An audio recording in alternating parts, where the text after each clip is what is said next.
uh, airplane, railroad. The words are simple, but just being able to hear them is something Misty Nordstrom feared might never happen. Not after a terrifying moment about 2 years ago. It would like come in and go and pops, and different days I just couldn't hear well in that ear. And then suddenly it completely shut down. A trip to the hospital and a CT scan followed, and the results left her reeling. So they diagnosed it as an auditory exostosis, and I know that there was a nickname of surfer's ear. And I am not a surfer. I was never a surfer, but I was a swimmer. Misty swam in college, often in cold water with her head submerged. That left her vulnerable to a rare condition where bony growths develop in the ear canal. In her case, large enough to block hearing in her left ear. The Fairhaven teacher was devastated. Day to day was torture.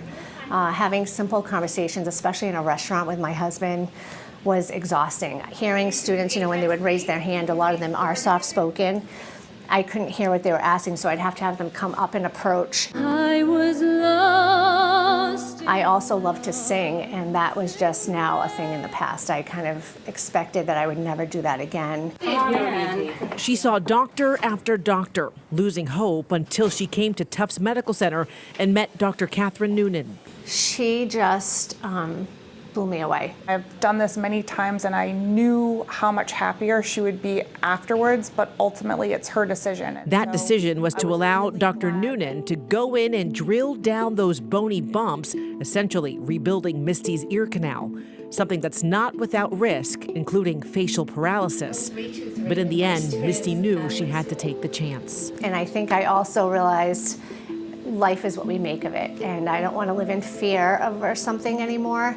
I have to be courageous. 3 weeks after the surgery, the moment of truth. Dr. Noonan was vacuuming out all the packing.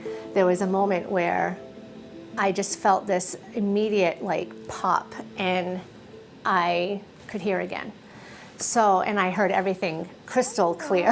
I just started crying and I said, no, I can hear everything. Nice to see you. Back at the hospital for a checkup last week, the difference is clear. This looks perfect. This was your hearing before. Yes. And and now you're completely in the normal range. And you aced your hearing test. For Misty, the journey has been a powerful one, with lessons learned and shared. I just look at things so differently. And I appreciate things that used to maybe annoy me, like I was saying, when the classroom's a little noisy or when I'm stuck in traffic. Just different things. I have a different mindset now. I touch the scar now and I'm like, this was such an amazing experience because I'm healed. And I didn't realize how strong I was. I just feel like I've won the lottery. When it comes to preventing those growths when you swim in cold water, or at least preventing them from becoming a problem, Dr. Noonan there says simple things like swim caps or earplugs can make a really big difference. As for Misty, she says she's talked a lot with her students about understanding people's challenges, knowing more than ever that kindness and compassion can go a long way.